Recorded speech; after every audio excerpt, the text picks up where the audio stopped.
Hi everyone, I see you're all coming in. Let me just wait for a little bit for everybody to load up.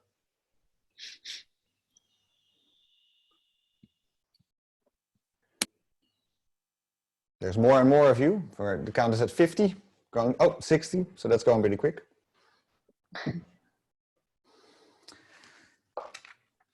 And we're going to start it off. So welcome everybody to this first webinar by ICPR. It's too bad that we're not all somewhere in person, but really looking forward to this webinar today.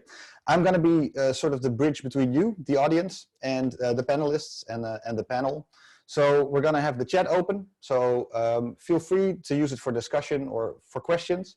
We also do have a sort of official Q&A section, so if you have any questions, put them there. I'm going to be the person handing them over to the panel.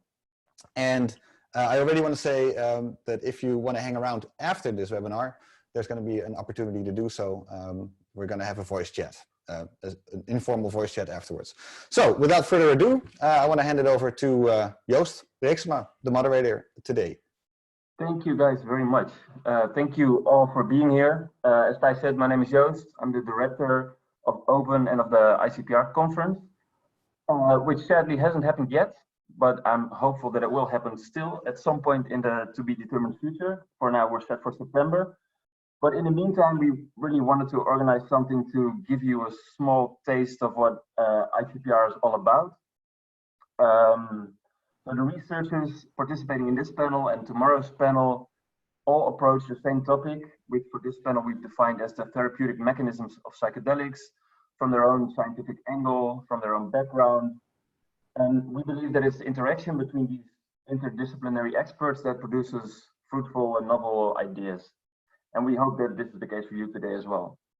So in this first webinar, which will last about 90 minutes, we hope, it will be quite intense, but interesting at the same time. We have 4 top experts who will discuss our current understanding of the therapeutic mechanisms of psychedelics from their own backgrounds.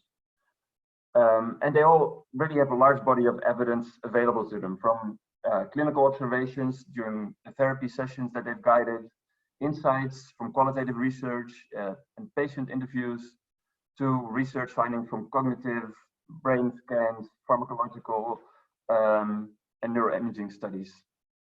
And over the last decade, really, studies from experts, from these experts among others, have really helped grow our understanding of how psychedelics affect therapeutic change and how they do so for such a wide range of mental disorders. And we believe that it is important to understand how these therapeutic mechanisms affect change. And therefore, I hope we will today address not only what is already known, but also what are important topics of debate and what potential future research directions might be. So in terms of the format, we'll do short presentations from each speaker, followed by we'll have time for one clarifying question, probably. After all of the speakers have done their presentation, I'll try to moderate a discussion between all of them. And following that, we'll have time for questions from the audience. So if you have pressing questions in the meantime, please add them to the Q&A. You can chat using the chat function, which does pop up often if people do chat in the meantime, so be aware of that. And I think that's it for housekeeping. So it's my pleasure to introduce somebody who probably needs very little introduction, Matt Johnson, now full professor at Hopkins and an expert on psychedelics, other drugs, and addiction. He's been active in the field of psychedelic research for over 15 years. And one of the papers that has attracted most attention that I've frequently cited is Psychedelic Risk and Safety Guidelines that he published in 2008. But he's also published research on the treatment of tobacco addiction, cancer distress, end-of-life anxiety, and currently in depression and other substance use disorders. So without further ado, Matt, please take it away. The floor is yours. All right. Thank you so much, Joost, and a pleasure to do this and to be with all of you. So yeah, thinking about psychedelics and therapeutic effects. I mean, this is the big question. What is the mechanism I think, you know, all of us would probably agree, you know, the question really is what are the mechanisms, plural. You know, psychedelics are so fascinating because they cut across so many levels. In one sense, they are obviously medications. They are drugs. They have a pharmacological effect. But, you know, unlike essentially any other psychiatric drug, they appear to have effects that are mediated by what we would normally think of as psychotherapeutic process. You know, this is not masking symptoms. This is, and here I'm talking about the traditional, if you could say traditional within the psychedelic realm, traditional high dose, overwhelming, heroic dose psychedelic therapy introspection during the time, not microdosing, which we know very little about scientifically. But long-term changes and improvements in therapeutic outcomes seem to be mediated by the same mechanisms or class of mechanisms that mediate positive therapeutic results from good behavioral or other psychotherapies. But psychedelics are fascinating because obviously, as I said, they are drugs. And so they are prompting this remarkable change in biology that affords, in my view, a plasticity. I think kind of most broadly speaking, you can, I like to think of it as behavioral plasticity, because in terms of therapeutics, ultimately, really across the disorders, what matters is behavior, broadly defined. So let me just, you know, try to share a screen here. Okay, there. So here, if you're seeing this, I'm showing you some results from our study treating 51 cancer patients at Johns Hopkins who either came in with substantial anxiety, substantial depression, or a mixture of anxiety and depression.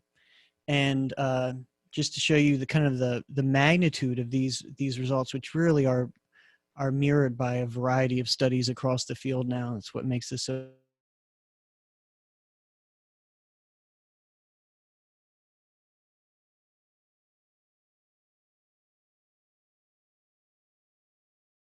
These things are likely to happen, so please stand by.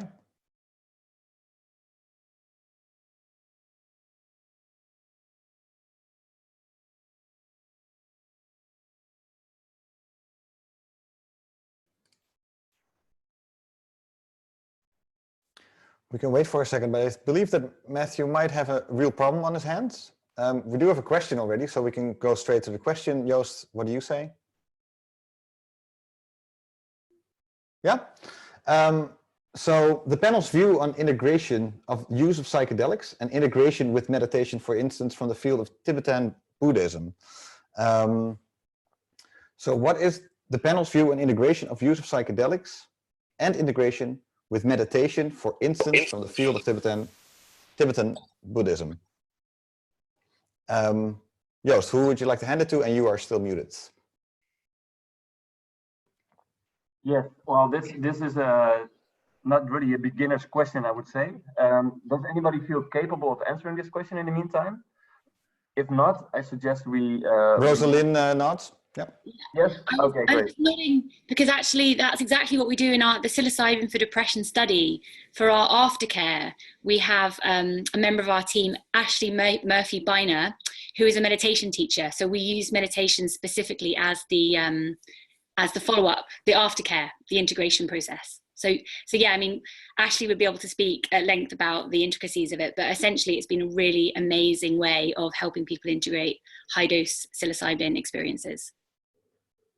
Specifically Tibetan Buddhism, forms of meditation, or It's standard meditation as well? mindfulness. Yeah. So I don't know about as much about meditation as Ashley does, but yeah, it's for a kind of more standard mindfulness practice. But I imagine Tibetan Buddhism would be really good too. So it seems Okay, that thank you we have Matt back. Yeah. Hi Matt, you're back. Hi, sorry about that. I don't know when I cut out, but I think it was my internet was the issue. Hopefully it's resolved now. But Hopefully. whatever you want to do, I don't know if we've gone into Roz's. One question. Yeah, we just went into one question, and you can just pick it up again by sharing your screen again and just continuing. Yeah. Cool. I think probably around the time I cut out, I was just describing these results from our cancer work, where people came in with these very high levels of anxiety and depression on the Hamilton Depression and Anxiety Inventory. They're randomized to receive either a trivial dose first or a high dose of psilocybin first. Can you share your screen, Matt? Thank you. No worries. There we go. Here we go. Okay, so trivial dose first, or I'm labeled here low dose, high dose first. Post one is 5 weeks after getting whatever psilocybin dose. And the trivial dose is really meant to sort of be an active placebo. And substantial reductions into, on average, a range of the scale that would not even be considered diagnosable. These people are not, this is at a healthy normal range. Dramatic reductions, large statistical effects. Substantial reduction in the trivial dose group, largely through both what we call the placebo effect and also just the strong rapport building and camaraderie that goes with preparing for these sessions. Nonetheless, nowhere close to the reduction in the high dose group. And then people are crossed over. If you got the trivial dose first, now you get the high, or vice versa. They get that, and then 5 weeks after that, now everyone's had the high dose, whether it was 5 weeks ago or 10 weeks ago. And you can see now both groups on average are down to just this very low level of symptom relief. And I mean, that's remarkable enough at 5 weeks. The idea that it would be that low at 6 months later from only a single substantial session is just, it's really just remarkable. And then sort of descriptively, the NYU group recently published at 5 years, results are substantially lower. So, and their results at 6 or 7 months looked very much like ours. So that was really something that was robust in the literature with slightly different designs, having both very large effects, long-standing. And so, and I've oriented you towards the depression, very similar results with anxiety. So people were reporting, large-scale changes in their day-to-day behaviors, down the road in this study. And let's see if I can switch screens. In our smoking cessation work in our pilot study, we found at 6 months, 80% of people from most of them had 3 sessions of psilocybin, very high rates of biologically confirmed abstinence, 80%. I mean, the best medications we have will get somewhere in the 30%. Nicotine replacement, anywhere from 10% to 20-some%. And at 2.5 years on average, that held up to 60%. So this is the best thing in the literature that's ever been published is that, by my reading, is the work by Sharon Hall, who gave multiple medications to quit smoking and literally continued cognitive behavioral therapy for an entire year with regular meetings and got in the mid 50%. And so this is rivaling or doing better than that with a far shorter course of treatment. And then sort of the last sort of results that I'll talk about is just the right now where we're at in our larger randomized comparative efficacy study with psilocybin for smoking cessation. So in the green, you're seeing, so 80 people 40 randomized ultimately to psilocybin, 40 randomized to nicotine patch. We scaled down to 1 session rather than the 3, mainly for experimental reasons, because we're doing pre-post fMRI, and we add a little noise to that if we to the design if we have multiple psilocybin sessions. But you can see here that from one psilocybin session, the folks randomized to psilocybin, the 43 people that have, out of the 43 people who have gotten to 1 year after their quit attempt, 57% are biologically confirmed with 2 independent methods, biologically confirmed as smoke-free, and that compares to 27% for nicotine patch, which is pretty darn good, better than typical. I'm quite proud of how good we're doing with nicotine patch. I think it speaks to the fact that we're doing a credible effort in both groups, but nonetheless, staggering difference between these. So, I mean, I'm showing you these results, and I could also mention we have some work hopefully will be published soon with depression that with a randomized study. It looks very much like the size of effects that the Imperial group showed in their work for depression. So really the robustness across these results with different designs across the field is one of the real hallmarks that tells us that we're onto something. These large effects aren't flukes. But why would, in terms of therapeutic effects, why in the world would we see effects across, not only different forms of addiction? I haven't mentioned Michael Bogenschut's modern work with psilocybin for alcohol, where he's found very similar, very promising early stage results. Peter Hendrick's early work with cocaine, his preliminary results were very promising. Why would you see large effects for different substances within addiction? I mean, that's atypical enough. Typically addiction medication is about a drug, a medication for this substance of abuse or that substance of abuse. But then it's just straight up bizarre to have efficacy across, affective disorders and substance use disorders. And so whether we're talking about in dealing with cancer, cancer-related depression, anxiety, or depression outside of cancer, and then with these different addictive disorders, like what's going on here? We should either think, we're all trying to sell snake oil and you should be very skeptical. We need to keep that in our mind. The fact that, the results need to hold up and we need to continue to complete larger studies, and maybe the effect size is going to ultimately be smaller than what we're initially seeing. But if we're anywhere close, even if we're all end up with half if the effect sizes shake out in the final analysis with different groups to be half of what we're seeing in these various fields, they're still staggering compared to what's out there. So it's very encouraging, and it prompts us either it's snake oil, in other words, some trickery, something not to be trusted, or we're onto something, and it really prompts this question about what are the therapeutic mechanisms, and really broader than that, what is the nature of these disorders? I mean, in one of the biggest senses, that's, in some sense more important than a treatment for this disorder or that disorder.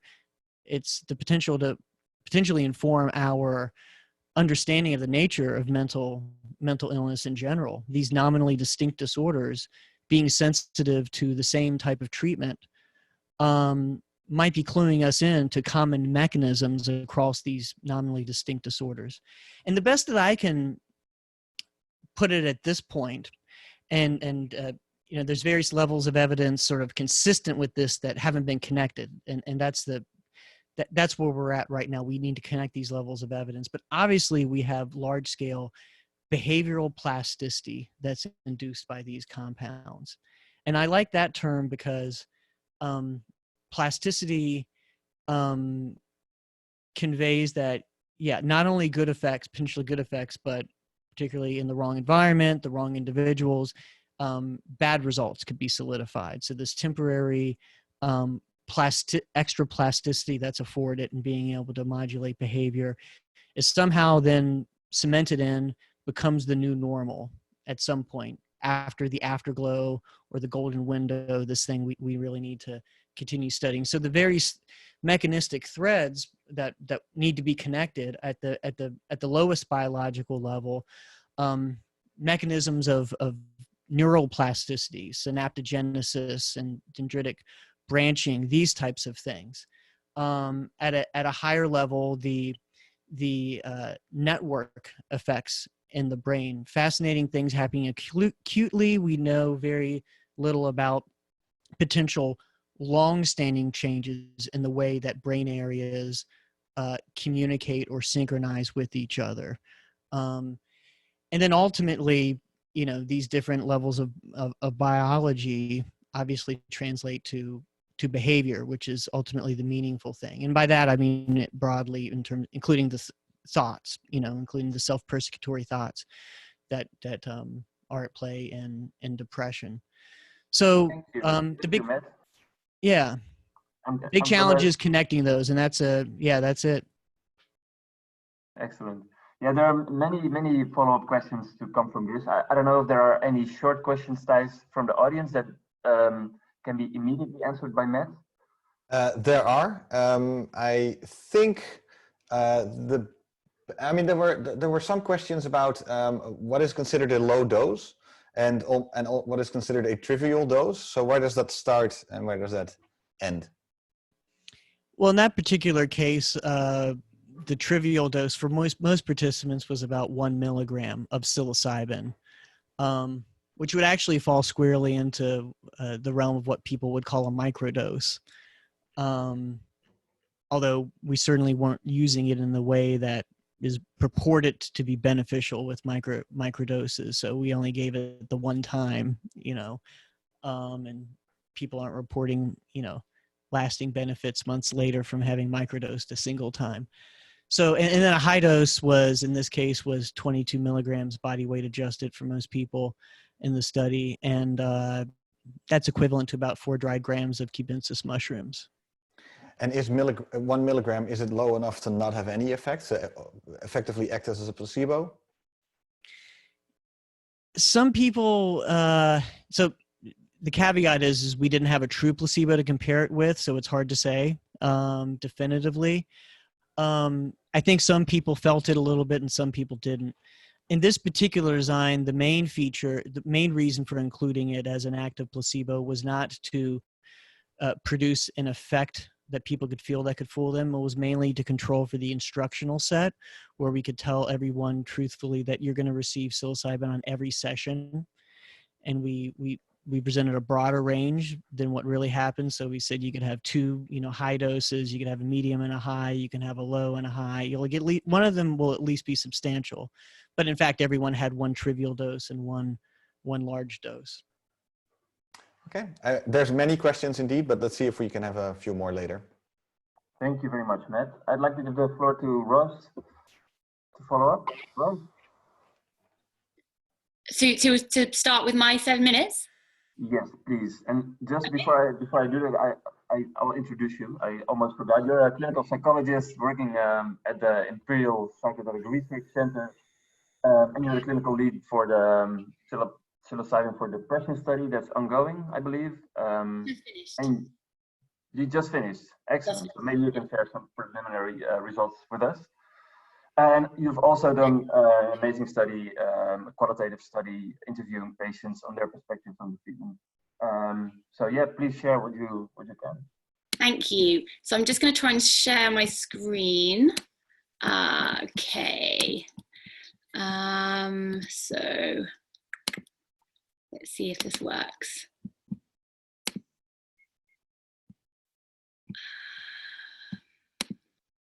Can you see that?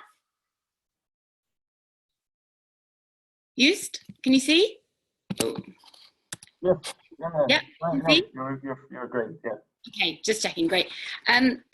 Okay, so from the qualitative research that we did at Imperial for the psilocybin for depression study, this was a few years ago now, this was the first psilocybin for depression study, the qualitative research showed that there were 2 main mechanisms for the psychedelic therapy we were doing, and they were accepting emotions and connecting to self, others, and the world. And from this initial work, I developed a more complex map of mechanisms, which has become the basis for a therapeutic model that we're using or have just finished using in the second psilocybin for depression study, Imperial, which, as I said, just finished. So this is a more complex map. And you can see here, well, the water and the sky. And this is because we've used a metaphor for psychedelic therapy. And that's that a psychedelic therapy journey is a bit like a deep sea dive. So you can see the bottom half, which is all about acceptance of emotion, and the top half, which is about connection. And the dive down into acceptance is broken down into 3 sub-themes. And the top half, which is the swimming up to connection, is also broken down into 3 sub-themes as well. And I will say what I think is the most important mechanism, although it's difficult to choose because I think all 6 are really important. But before I get onto that, I'll briefly describe these 6 mechanisms. And it's interesting to hear what Matt was saying about behavioral plasticity, because actually these 6 mechanisms actually map onto a model of something called psychological flexibility, which is quite similar in some ways to behavioral plasticity. And the model of psychological flexibility comes from acceptance and commitment therapy. And this model is like a kind of hybrid between the experiences we've had working with patients in psychedelic therapy and the ACT model. So yeah, the six mechanisms. So firstly, if you start on the left, you see the waves there, and so someone will have the psilocybin capsules, and then they will dive down beneath the surface of the waves, which is really letting go of day-to-day thinking, the deactivation of the default mode network, and then diving down from the mind into the body. So the second process is this sensing, which is about somatic sensory awareness. And then the third process here called feel, and that's all about opening up to emotion. So the analogy we use there is that people often have traumatic experiences in their past or things that they try and repress and avoid, and these are like spiky oyster shells that people might not want to go towards. They might want to swim away from them, but we really encourage people to go towards them and to open them up and to really sit with whatever is inside. If it's slimy and uncomfortable, to just sit with it, because sometimes a pearl is discovered, and that pearl is meaning what this experience and this pain teaches people about what's important to them. So then they swim up and they connect to a sense of self, a sense of resilience and a sense of compassion. And then the next process is about connecting to meaning and values. And then the final one is about translating those values into actions, into intentions for change of behavior. So if I was to choose which one mechanism that I have seen and our team has seen happening with our participants, but if I was to choose one, I think I would say that there's one main one for the session itself, for the actual psilocybin administration, and then I think there's a different one that becomes the most prevalent one in the integration phase, so in the months afterwards. And I'm basing this on the fact that since the study, which finished a couple of months ago, because of COVID, our last participants weren't able to access integration sessions. So what myself and Michelle Baker-Jones, my colleague, started was a Zoom group for the participants. And in this Zoom group, we've had these weekly Zoom calls with people. Some of them had psilocybin a year ago, 6 months ago, a couple of months ago. And we've had this amazing insight into how people's ongoing process has been. And we've learned so much from these Zoom calls. It's been amazing, learning about mechanisms, essentially. And the mechanism in the session itself that people talk about being the most important, I think, is the third one, willingness to feel. So this is so important. So I guess in normal life, we've all been conditioned really to not want to feel pain and not want to feel difficult emotions, and to want to be okay and to repress pain or numb pain. But really in the psilocybin work, people were encouraged to, and the psilocybin itself was encouraging people in a way, because it kind of requires surrender to whatever comes up. You can't fight it or resist it, really. Well, you can, but it's much better not to. It was taking people towards the things that were most painful. So I've got some quotes here. This is from the Zoom group that we've been chatting with from our weekly calls. So somebody's saying, it was like visiting hell. This is a psilocybin session. I would still go there again. It was so horrific, but I found so much value in it. So this idea that the oysters are difficult to go into, but there's a pearl. Second quote, I experienced my anger and shame for the first time without fear or judgment. Psychedelics take you to raw emotion. I wish I could open the door and step into that again. It's amazing and terrifying at the same time. And then this idea, suffering is growth. Rather than resisting it, I went with it, embraced it, and I grew from it. And many of the people on this call talk about how in the session day, they felt this real hypersensitivity, rawness, vulnerability. Many of them cried. So it's this willingness to feel that perhaps many of them hadn't felt for a long time, because it was very hard to access. And although this is certainly, I think, probably the most important mechanism in the acute administration phase, it is also a really important mechanism in the months after too, maybe just not the main one, which kind of surprised me because I thought this might be the predominant one overall. But so in the months afterwards, the willingness to feel was still important. People describe, being able to embrace difficult days more, being able to really sit with painful emotions, and this sense of still being very hypersensitive and feeling very raw and having a lot of griefs after the sessions. And that's really why we have aftercare. Somebody asked a question about meditation as integration, and we have a meditation teacher doing the aftercare so people can access that months after their sessions, because we found that people can stay very vulnerable for a long time afterwards. Even if they had a really great response to the psilocybin and their results at the final follow-up look brilliant, like the depression is gone, for months afterwards they can still be very raw and very vulnerable and needing support. So that's the willingness to feel. But I think the mechanism actually that seems to be the most important to people in the months afterwards is actually a different one, and it's the connection to self. So splitting this up into the different aspects of this, and again, I've got some quotes from our Zoom group. So there's something about having been on that journey through those oyster shells, having experienced those emotions, that people, in some way, they connect to an expanded sense of self, a richer sense of self, more meaning, more resilience, and some hope. So a quote here: suddenly I can mine pearls from these last 20 years of depression. Some of my usually well-adjusted friends are struggling to cope with lockdown, but I am experienced in this now. I can mine for pearls. I can make meaning. Another aspect of this is that people describe how they really have discovered in these last months that their depression is something separate to themselves, that rather than being depression, they kind of contain depression. So quote here: it's a new way of relating to depression, being bigger than it, something that can be managed, an ongoing job of maintenance. So it's not, people aren't experiencing it as a magic cure. Their depression is coming back a few months later. The symptoms of depression are coming back. However, they are seeing it in a different way and they're able to manage it more. The third aspect of this is people describe this sense of self-love, self-care, self-compassion, of being enough that they often haven't ever felt before. So quote here: I feel a connection with myself. I want to care for myself more.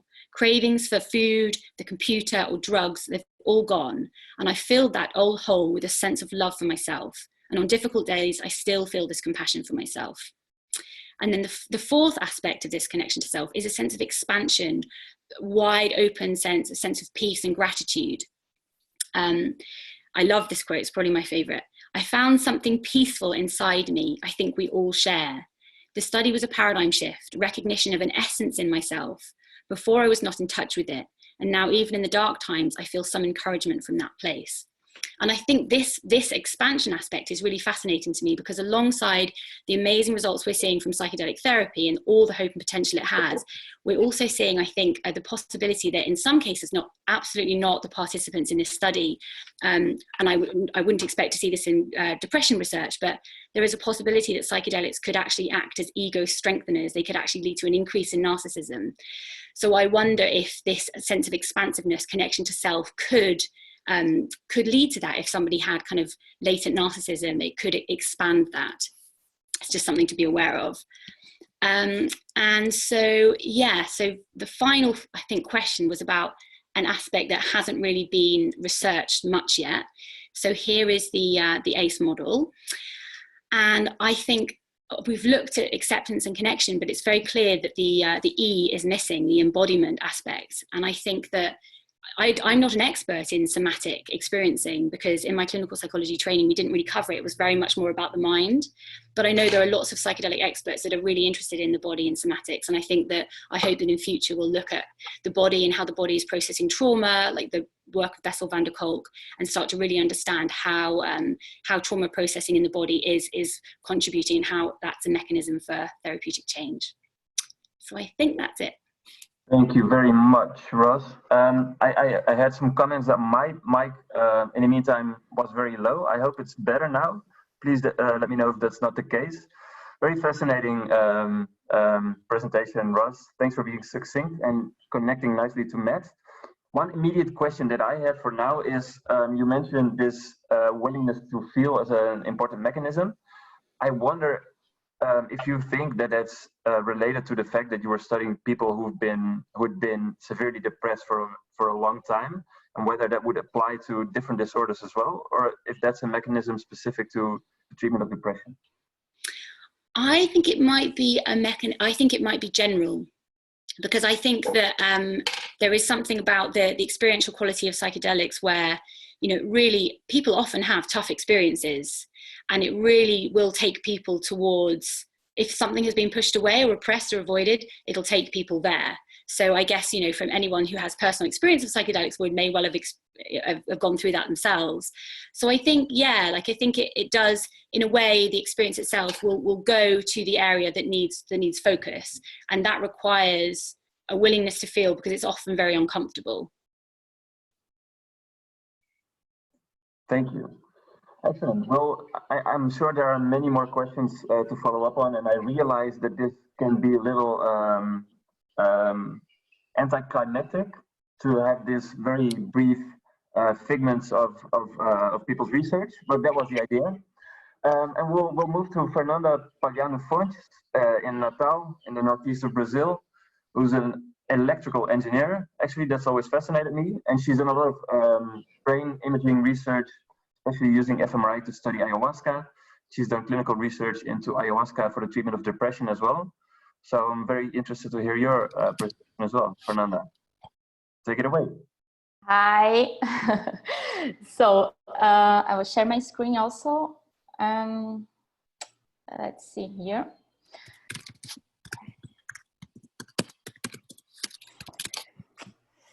So I will try to address two questions. So based on the research we conduct here in Brazil with ayahuasca to treat treatment-resistant depression. So just to explain a little bit, we conduct a randomized double-blind placebo-controlled trial, and this was the experimental protocol. We had an experimental session that lasted 4 days, and we performed like several evaluations before, during, and also 1 and 2 days after the session. It was a single dose with ayahuasca or placebo, and we had 89 patients treated. And also we asked the patients to return to the hospital 7 days and in other points, other time points. So the most important find of this paper, of this study, was that it seems that ayahuasca has this rapid antidepressant effect. So here in this graph, you can see in the y-axis is the MADRS scores. MADRS is a very common questionnaire used to assess depression severity, and high values indicate more severe depression. And here is the time. So we assess this before, 1, 2, and 7 days after the dosing session. In blue, we have the placebo group, and red, the ayahuasca group. So as you can see, at day 1, both groups had a decrease in the depressive symptoms, but this decrease was like larger in patients who took ayahuasca. And also, this difference is even more pronounced 7 days later. So here we are like measuring the psychological state, not the psychological, but we are like using tools that assess the psychological state of these people. But what has happened at the physiological level? So among the biomarkers we assessed, 2 of them were modulated by ayahuasca. One, the cortisol, which is a hormone related to stress, was initially low in our patients when we compare with a health group of volunteers. And after 2 days, and so we take the session, and 2 days after, when we look this level of the levels of cortisol again, we see here that there is no difference between the levels from the patients and the controls of the patients from the ayahuasca group, but this is not true for the placebo. So it seems in some way the ayahuasca regulates the level of cortisol in these patients. Also, we assess the BDNF, the brain-derived neurotrophic factor, which is a molecule that used to be decreased in patients with depression. And we observed here also 2 days after the dosing session, patients who drank ayahuasca had an increase in their BDNF levels. More interesting is that this increase was also correlated with the improvement. So higher levels of BDNF implicated in low depression symptoms. Also in this study, aside from the group of patients, we also had 50 healthy volunteers submitted to the same protocol. So here in this study, we used task-free fMRI to investigate resting state networks. And this was performed before the scanning sessions was before and 1 day after the dosing session.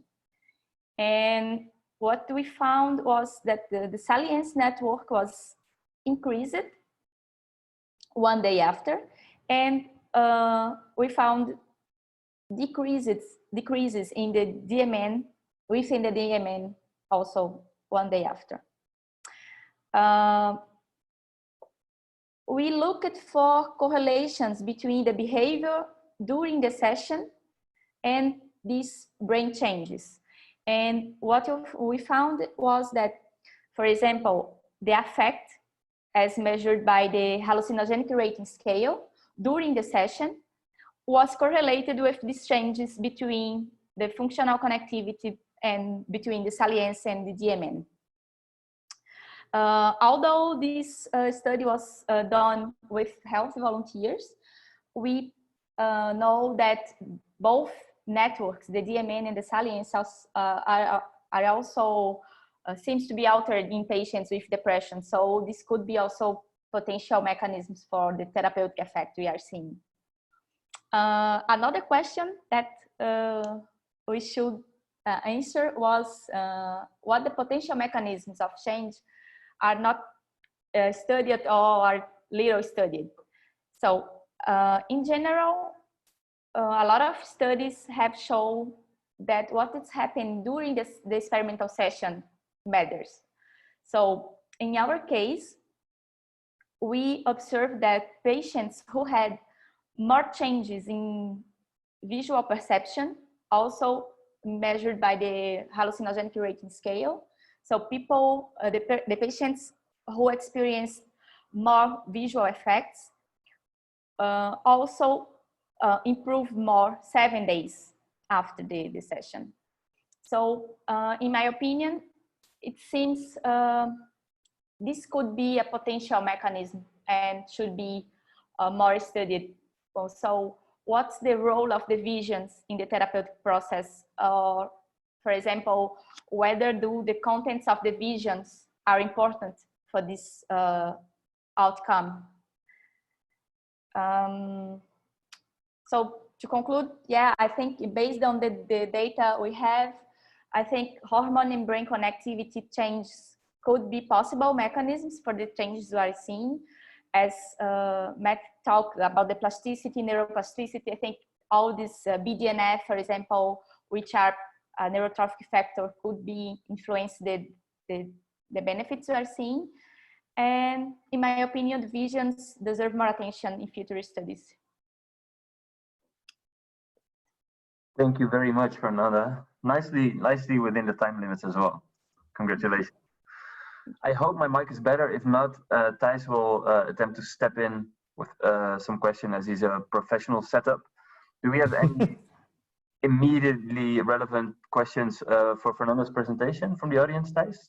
There are quite a few. There are actually so many that it's that we might need to hold off because some are a bit off topic, but are very interesting to actually talk about, or off topic compared to the direct presentations that you had. I did see one. I think there's one very interesting one. I think that you could answer.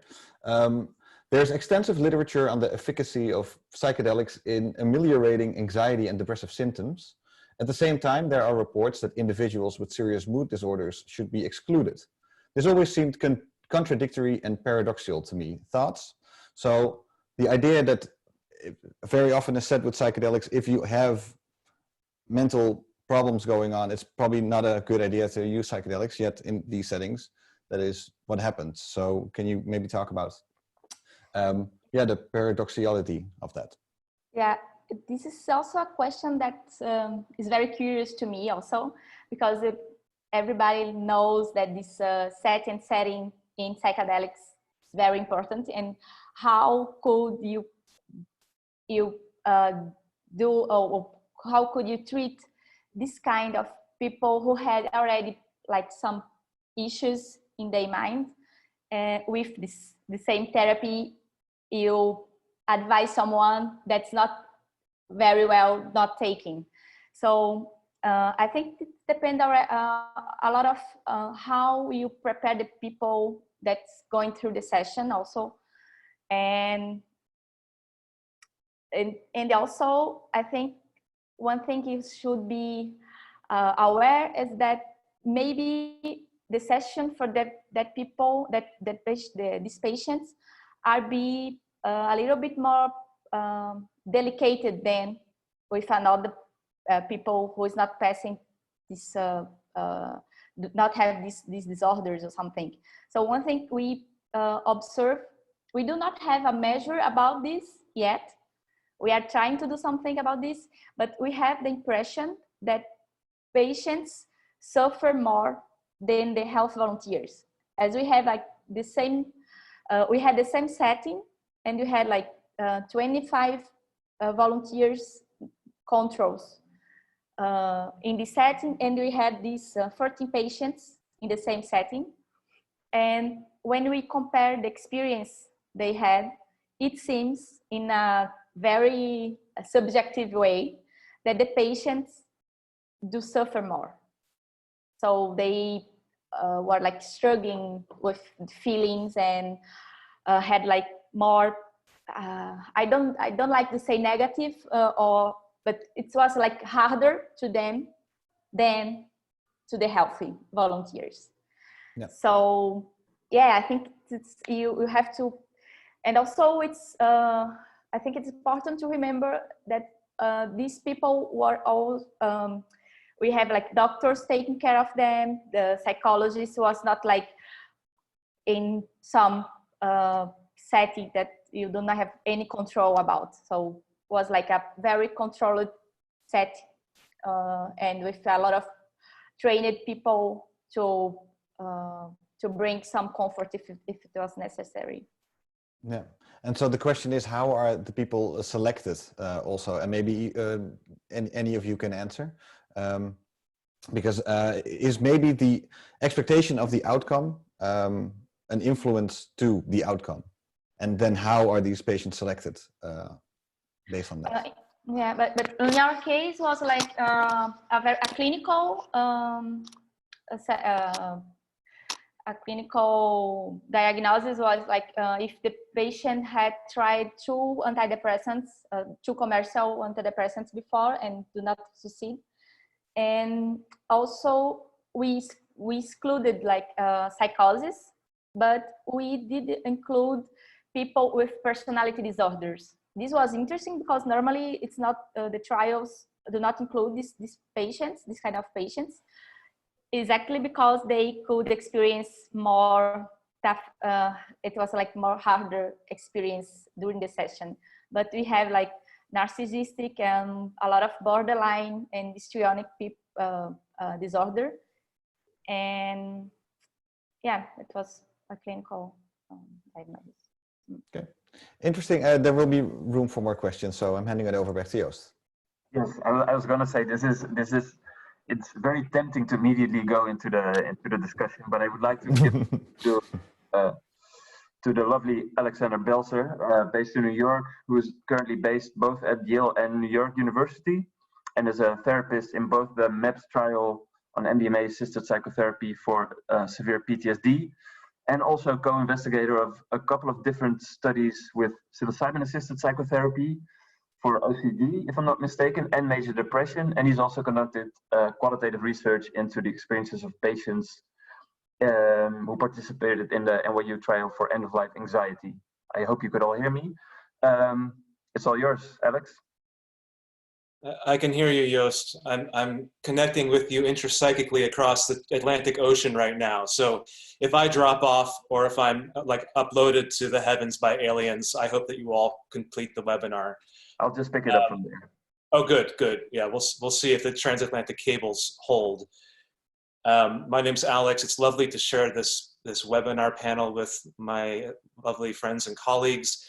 I'm going to try to, instead of focusing small on some of the research that I've done, like take a huge step back with all of you. And I'd be curious, what is your favorite mechanism of action for psychedelic healing?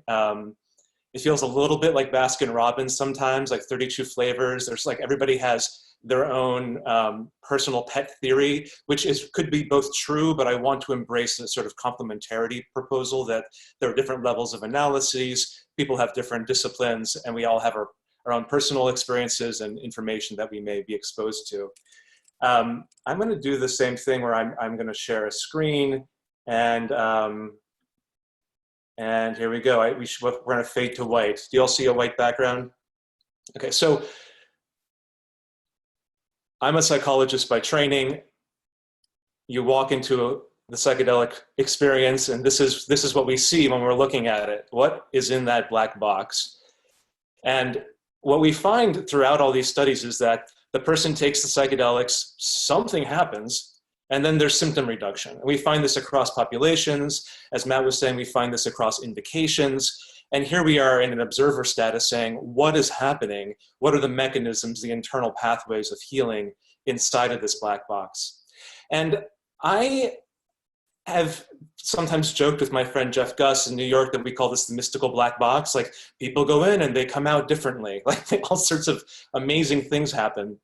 And there are some things which we can point to and measure. There are some things that we can ask the participant about, that the participant can tell us what's happening for them. And then we have our own sort of other level theories. I want to sort of talk about some meta-theoretical classifications. So let's outline 4 big areas. The first one is the neurobio, right? This is a level of analysis which is in the positivist area. There's a brain. The brain creates consciousness. The brain has multiple different things interestingly happening in it. It's also consistent with not just a flat positivist or reductivist perspective, but there's some sort of hard problem, soft consciousness moment in this set of experiences. The second major class is psychotherapeutic mechanisms. I mean, Roz was talking a little bit about some of these with ACT, and as a psychologist, I have some fealty for these. The third are the mystical experience hypothesis, which I both applaud and critique. And then I'm going to propose a few things that I think we're really overlooking. This is not my area of expertise, but just to sum it all up, like, this is the hot, sexy trend in psychedelic research recently, and for good reason, because we have new tools to be able to measure it. What is going on? 5-HT2A, serotonergic hypothesis around psychedelic change and experience, BDNF levels in cortical and subcortical tissue, the glutamate hypothesis, increased AMPA activation. I meet people all the time who think it's really all about the DMN. Like, they're really excited about the DMN. And I admit there's some very convincing evidence for that, but I think it's interesting and important to pull in other areas. And I loved, Fernando, I'm not actually criticizing, I love the research you're doing with the DMN and the way that you're pulling in all the different pieces of this in the neuroimaging research. Functional neuroconnectivity, we see this out of Beckley, the sort of like rainbow circle where the different localized parts of the brain are all talking to each other at an increased rate of activation, which could be very powerful in healing. and explain the psychedelic phenomena. Then there's like Charles Nichols' work with inflammation, which we also see a little bit out of Shlomi Raz's work in the UK, like this whole idea about inflammation being a global healing process and the anti-inflammatory properties of psychedelics. Finally, we get to this sort of like neurogenesis, synaptogenesis. We literally grow new connections and new nerve cells in the brain, which leads to a critical window of learning and neuroplasticity to help people quit smoking and drinking or stop depressive rumination, stop old habits and begin new habits. The second major meta theory is around psychotherapeutic mechanisms. And except for ACT, these are kind of not that popular right now, although I think that we'll see the pendulum swing back.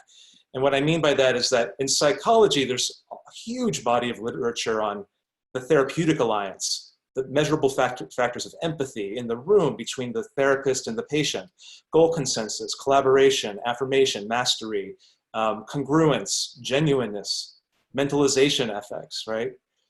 And then, of course, there's all of the storied and controversial history around psychotherapy, but they each have their own underlying mechanisms of action, which I do believe could be at play. We are resolving childhood trauma and issues of our parental issues with in the psychodynamic world. We are dealing with cognitive processes and mechanisms of action. We are dealing with truly, purely behavioral mechanisms, which may have neurobiological antecedents. We have the mindfulness, meditation, importation of Eastern Tibetan philosophy into the West, and then secularized through principles like ACT and other therapies and MBSR.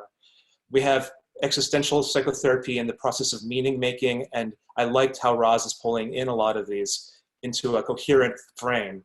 And then we have the transpersonal work, which depends on how kooky you want to get, but I think when we look at the interviews that we do with people, people talk about visions of spirit entities and beings, so that's important to bring in.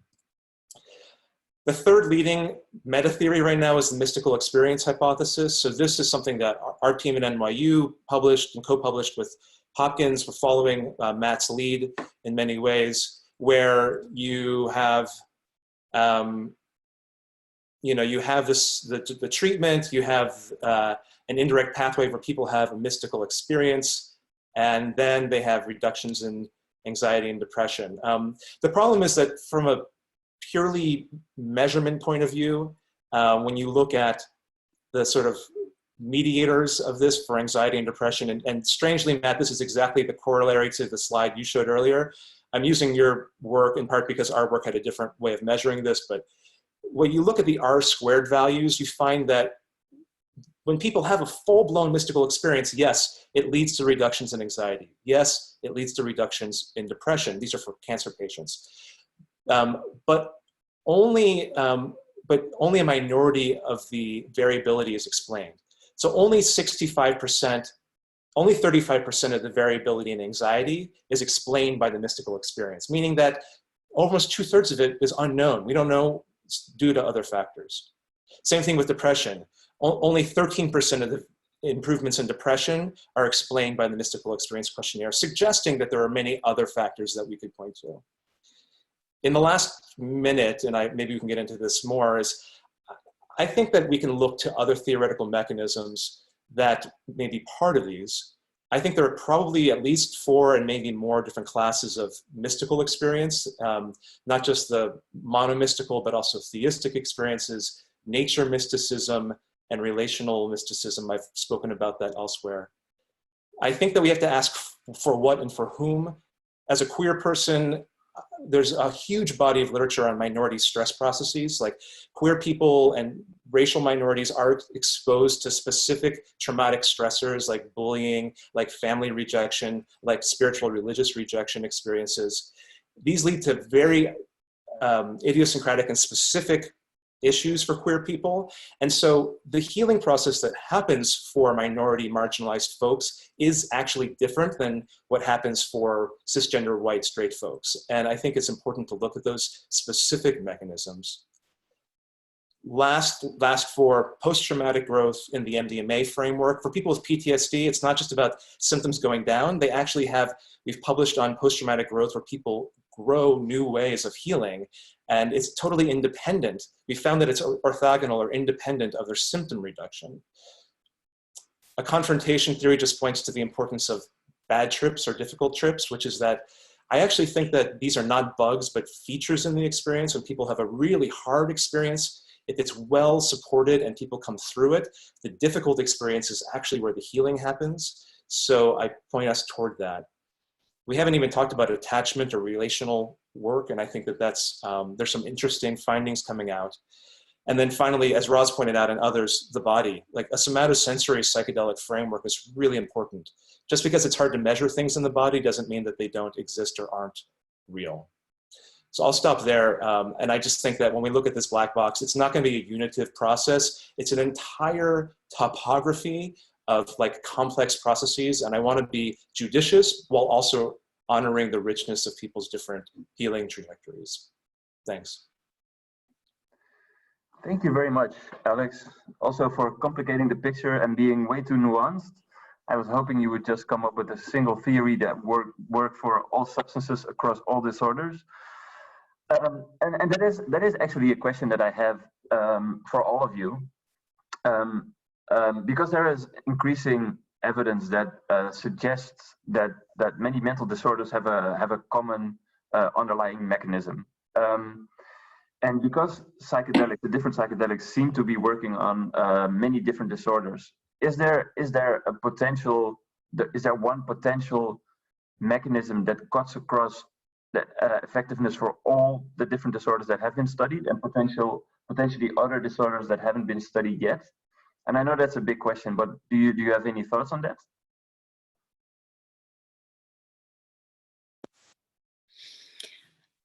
I have a few thoughts. I would posit that disconnection is a common theme, and that the capacity of psychedelics to connect on lots of different levels, the level of brain and the level of psychology, they're agents of connection. So I think if you had to really simplify it, going from disconnection to connection on all the different levels.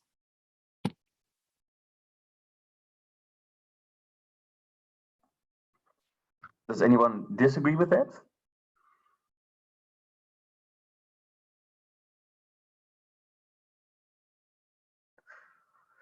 You know, I'll make a comment. I don't disagree at all, but what it does prompt for me is kind of a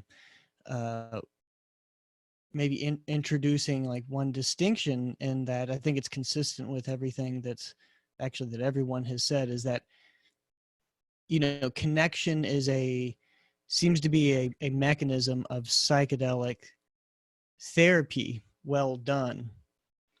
And I mean, I think about the number of people who seem to be casualties of a difficult psychedelic experience in a suboptimal setting, something we've done some survey work on, you know, in contrast to what Alex said about the challenging experience can be incredibly meaningful and helpful. We have some evidence that, and it's probably not a shock to anyone, that in a suboptimal setting, you know, sort of on your own in the wild, sometimes there are more therapeutic-like settings, and we see trends for things that look therapeutic-like. And sometimes people are, you know, they're by themselves. They're coming in with pre-existing conditions without the psychological support, and you see a trend for an exacerbation of those existing problems. And so and those people, I would say, appear to become disconnected. And this kind of points to this, you know, we've used a number of words to describe this, the general plasticity, you know, what psychedelics are doing as a direct biological, in a direct biological way, you know, can lead to different results depending on the context, the setting. So as we continue as a field to figure out mechanism, it might be important to, I mean, I think in the future, we're going to talk less about how does a psychedelic work or lead to therapeutic effects, and more like, how does this type of experience on a psychedelic, and that type of psychedelic experience, the brain is probably looking very different with a variety of different experiences, and then what are the psychological mechanisms and biological mechanisms by which those different experiences lead to different effects.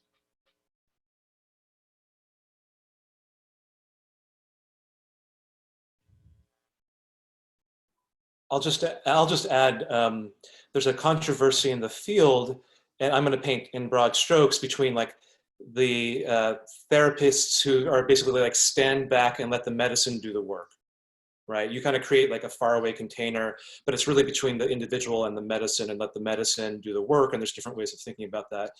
And then another class, it's like actually the connection, the relationship to the therapist, the relationship between the person and the people in their lives, all of those relational matrices, both current and former, are profoundly important and mediate the medicine's psychedelic consciousness experience that may happen during the session.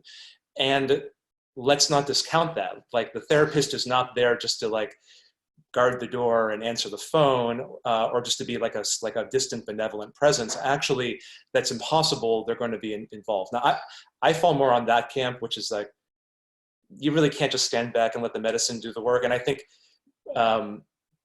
it speaks to the importance of connection. And we see that consistently in decades of psychology research, that the connection is deeply important. And I believe is probably a prerequisite for some of the best healing that we see in psychedelics. Do people totally solo on their own take psychedelics and get better and heal? Yes, but we see consistently better results across dozens, hundreds of people when we do everything we can to maximize a positive, strong, trusting rapport for people. And there are many reasons for that. Not just that we're reducing our own risk, but we do believe it has profound therapeutic mechanism. Yeah. Just to add a little, in our trial, we did not have like a psychedelic assisted therapy. So it was, how we say, like was like the medicine solo, like no, like we had some preparation before and also some integration after, but it was not like performed by a trained therapist. It was like more conversations, like me and Draulio talking with the patient. It was like, this was also interesting, like it was more a freestyle and the patient dealing with himself. Yeah, this connects to two different questions actually. One, I wanted to come back to what Alex just mentioned about the therapeutic alliance. I noticed there was a question from someone in the audience who wondered if there's been any analysis of the effect or between different therapists, if there's been a measurement of measuring the impact of therapeutic alliance. Does anyone know? Because I don't recall having read this, but. In the study that we've just finished, we included a measure of therapeutic alliance. So that will be coming out, I guess, at the end of the summer. Yeah. And can you share something already about what you found? I haven't looked at the data. I have no idea, but yeah. But I mean, I imagine it's going to be a really important factor. I suppose the only thing is, I would imagine in our study that probably the therapeutic rapport would be very, very high across, I imagine, across, for most people. So yeah, I mean, I can't really imagine doing the work where the therapeutic rapport wasn't really high. So it'll be hard to get research showing a difference, because I imagine that most people doing this work will, in studies, the level of rapport will be very high. But as it expands and as we see more mainstreaming, there is much more chance that there'll be more of this work done where the rapport isn't so high. So I think it is a concern for the future. I think it's understudied terribly. Not that it's not important. We just kind of all take for granted it's probably important, but haven't been studying it. I did collect a lot of data in a number of qualitative interviews with cancer patients, and then in other studies on therapist alliance and therapist factors. we shared that data with my colleague, Andrew Penn, who's professor in the nursing department at UCSF. And Andrew's putting together a theoretical model on the importance of therapeutic alliance from a nursing perspective, and a psychotherapeutic perspective, which I think will be important, drawing in part on our research at NYU. This is all qualitative research, and I think building on what Roz is doing and others will have a better sense of that soon. It's also just a very tricky thing to measure. So, it could be that like the beloved and amazing Mary Casamano and Bill Richards, who've done this amazing work, are just literally the two best at Hopkins, are just the two best therapists in the world. And these massive magnitude effect sizes are just because they're that good that they can really help people. And I honestly believe there's something to that we do probably have some founder therapist effects where we're getting some of the best people in the field to do this work. Not necessarily, but possibly. And as far as I know, there's been no rigorous specific therapeutic effects study looking at that. And that would be interesting to look at.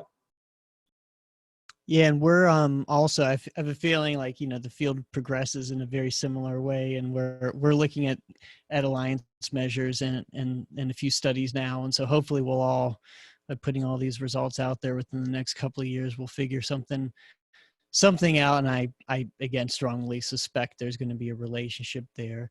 And in response to an interesting point that Fernanda made, at Hopkins, we've conducted, and I've been involved with, both healthy normal studies and therapeutic studies.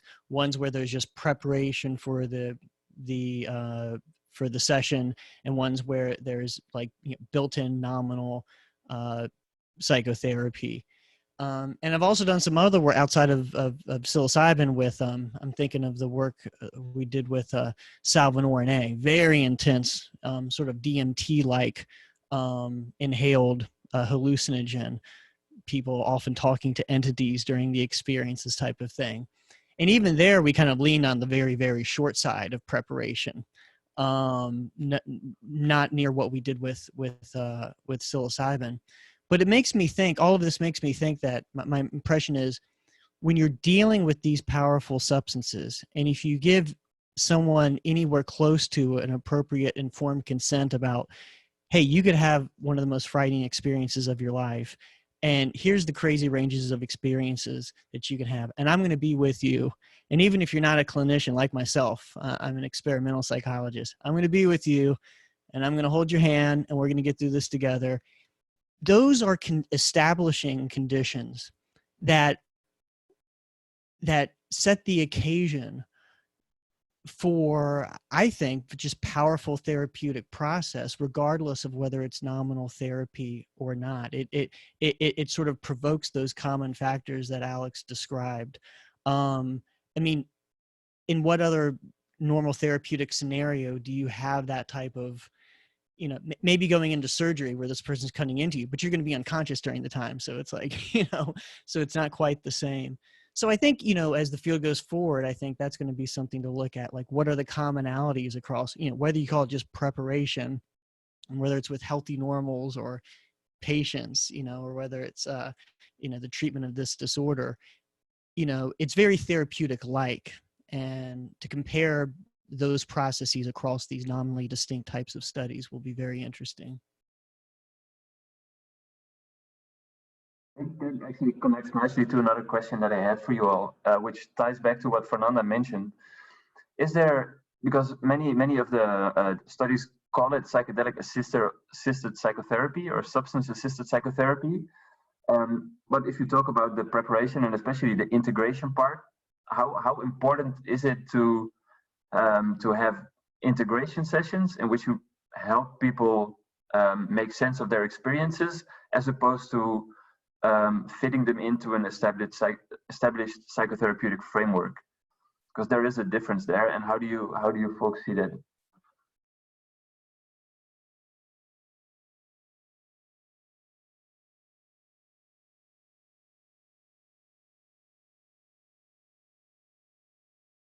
I think that I suppose the difference between like psychedelic integration and standard therapeutic models is that psychedelic integration, at least from my understanding, it's very non-directive. It's providing a space for the person to really make sense of their psychedelic experience with support. And I think going straight into a psychotherapeutic model might mean that someone doesn't have that space to make the meaning for themselves. So I think probably the best case would be where someone has psychedelic integration first of all, and potentially then moves into a more structured therapy to really make the most of that opening and that sense of plasticity that can come.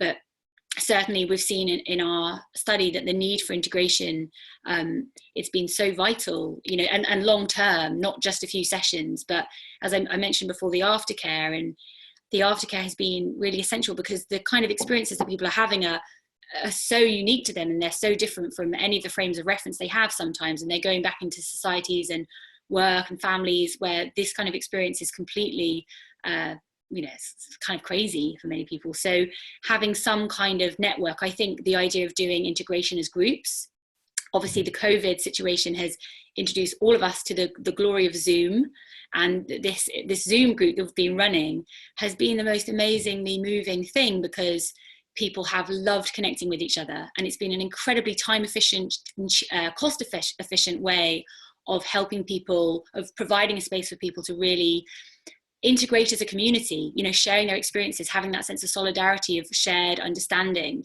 not just about psychedelics, but also about depression. So I think creating these like community networks for integration will be really, really important for the next stage.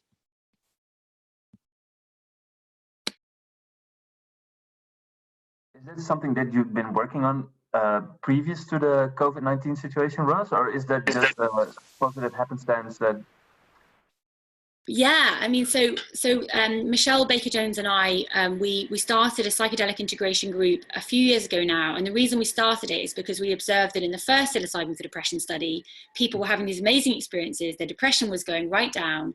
And then we kept in touch with people, and we knew that months and months later, people's depression was coming back. And then they were kind of left with this experience that they, you know, they didn't have anywhere that they could really continue the integration. So we decided to set up a psychedelic integration group in preparation for the next study, so that there would be a physical place that people could come and meet with a community of people that you know had been through something similar. So that group has been running for 2 years. Michelle's taken it over now, and that's great. It meets once a month, but it's obviously, you know, it's in London, so it's only available for people that live close by. It's you know, it takes an hour and a half for most people to get there. It becomes like a whole evening thing. And actually the Zoom group is so incredibly effective because it's just an hour of our time. It's easy for people to get to it. So yeah, I think there's something in it. I've really, yeah, very excited about the potential of that. Excellent. I have so many more questions, but I see that in the Q&A there are already 45 questions from the audience that have been upvoted. And this is a topic I know we can talk about this for the rest of the day and the rest of the weekend as well. But I'll hand it over for a while to Thijs to help answer some of the most pressing questions from the audience. Of course. Yeah, there's one question that has been at the top of the question list for the entire night. So we're finally going to answer it. It's about the gut microbiome and if it has any effects actually on psychedelic therapy. So the full question is, first, semi-unrelated question, but GI disorders like IBD and IBS are commonly comorbid with depression and anxiety. Are there any thoughts by the panelists on the role of the gastrointestinal physiology, the enteric nervous system, and gut biome in mediating psychedelic mechanisms of action, efficacy, or side effects? Is this considered a significant gap in knowledge also?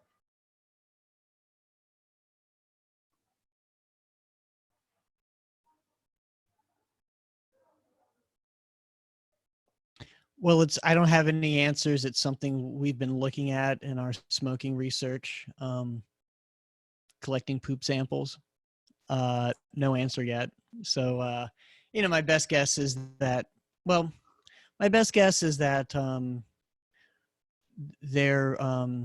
there could be a change there, but probably that's not a direct mediator of that's if there's a positive effect there, that's probably part of one of a cascade of effects that aren't necessary for therapeutic outcomes. That just, I guess, doesn't strike me as credible, but one that could perhaps moderate effects if you have a positive effect there. Yeah. And Alex, I thought that you might want to respond as well. I don't know. Okay, no worries. We'll go on to the next question. What do we know? Great question. I just want to say I really don't know. I mean, yeah.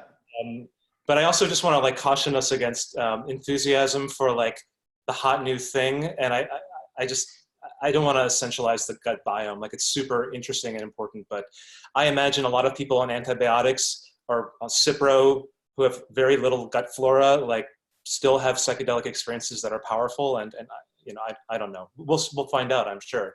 So keep collecting those poop samples. One more. What do we know about neurogenesis and sorry, my background is not in in dendritic spines growth. Sorry about that. Following the intake of different types of hallucinogens. So neurogenesis and dendritic spines. So I think I can answer this one. We have some studies showing that DMT, the 5-mel DMT, has some neurogenic effects in brain organoids. It's like cell cultures, but in a 3D way. And it seems that this the DMT has a neurogenic effect. And also, I think there's some studies showing that both that armin, which is one of the substance in the ayahuasca, one of the MAO inhibitor, also has some neurogenic effects in animal models, and so it's in rats brain cells. I think it's the studies I know. Okay. And about psilocybin, I don't know, but maybe it's the same. Yep. This question was asked specifically to Rosalind, but I think it's interesting for more people than just Rosalind. Could you tell us a little bit more about the amount of mindfulness sessions that are applied for integration, and maybe just for all of you, the role of mindfulness meditation in integration or other parts of the process? So in our model, mindfulness meditation wasn't used during the experimental conditions. So people had psilocybin, then 3 weeks later they had psilocybin again, and they had preparation and integration sessions in this time. And then 3 weeks after their second psilocybin session, it was the final follow-up. And so then we said goodbye to them. That was the main endpoint. And it was at that point that the mindfulness meditation began. So it wasn't part of the study, and it won't be included in the data and the findings, but we just provided it for people because we wanted to provide people with the opportunity to expand on, to use this window of opportunity, this plasticity to get into that habit of meditating. So we when people had their final session with us, then they were passed over to Ashley, who was our meditation teacher. They'd already met her at the very beginning of the study. And she then worked with people very flexibly. So some people didn't have any mindfulness meditation sessions, but many people did, and we recorded obviously how many people did and how many sessions they had. Varied very much, but the people that had a number of sessions, like some people had like 5, 6, 7, really have reported significant benefits, which our 6-month follow-up will kind of capture. But also actually Ashley, who is our meditation teacher, she's done the research looking at ayahuasca increasing cognitive flexibility, which is linked to mindfulness. So I think it's a fascinating area for further research soon. I know the Hopkins team have done lots of work with meditation and psychedelics. But yeah, I think it's going to depend on person to person how many sessions are needed. But what everybody said in feedback to us was that many people had tried to meditate before and had found it very, very, very difficult because of rumination and because just it's a hard thing to incorporate into life. But that after their psilocybin experience, they felt this openness, this kind of spaciousness. The rumination was much less for the first few weeks or maybe even a month or two. And so in that time, it was much easier to learn to meditate. So people that had never managed it before suddenly found that they could actually do mindful meditation for the first time.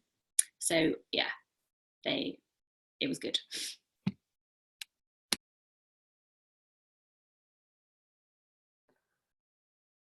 Thank you, Okay. Ross. Thank you. I had an additional question, which I saw was a question in the Q&A as well, because you know, the conventional treatments for many of these disorders work for many patients, but there's a significant amount of patients that get stuck and that only experience temporary benefits. And what makes psychedelics different for these groups of patients? So that would be part one. And part two would be related to a Q&A question, which is how do you explain the group of people within that group that don't respond to the psychedelic assisted therapy? What makes that group of patients different from the rest? Well, yeah, sorry. In terms of what makes psychedelics different than other psychiatric treatments, I think in the biggest picture, it's that, again, like I said before, this is more like psychotherapy. People learn something from this experience. And my bet is that that's what's mediating the long-term results. And the question came up about neuroplasticity. There's some evidence that non-psychedelic analogs with different post-2A receptor signaling pathways that don't lead to psychedelic effects also induce forms of neuroplasticity. My best bet is that has something to do with the afterglow period. That has something to do with the increasing this opening up this window, but that, without the psychedelic experience, you're not going to have a single administration or a few administrations leading to behavioral changes 6 months or a year later. That you've learned something from this. And one of the most striking things from that slide that I showed from our current results in our smoking cessation program is that there's no survival curve for the psilocybin group quitting smoking. It's the same percentage essentially. If you're quit at 3 months, you're quit at 6 months, you're quit at 12 months. It's almost like if it works, and it doesn't work for everyone, but if it works for a lot of people, but if it works, there's a sticking power to it. In a sense, that's again like psychotherapy. It's like you've gone through, exposure therapy for a phobia, or you've gone through a successful course of cognitive processing therapy, for example, or prolonged exposure for PTSD. Like if you're actually able to get to these programs, like there is a learning that happens that doesn't come back. It's not symptom relief. You're actually curing the psychological disorder. And so that's what I think accounts for the sticking. It's the sticking power that makes it different. And I'm not recalling that was one of your questions anyway. I want just to add to Matt that with our patients, I completely agree with you about this effect, and was very interesting that a lot of patients describe the experience as going through a therapy session. So I remember like one woman that didn't like the session. She was very upset at the end, and it was very hard to her. And when we asked like, why did you like the experience? And then she answered that it was the same that talking with my therapist. That's why I didn't like. So it's very, very funny, very interesting that a lot of patients, even those who were not being on the psychotherapy, describe the session as being in a therapy. So yeah, it could be something.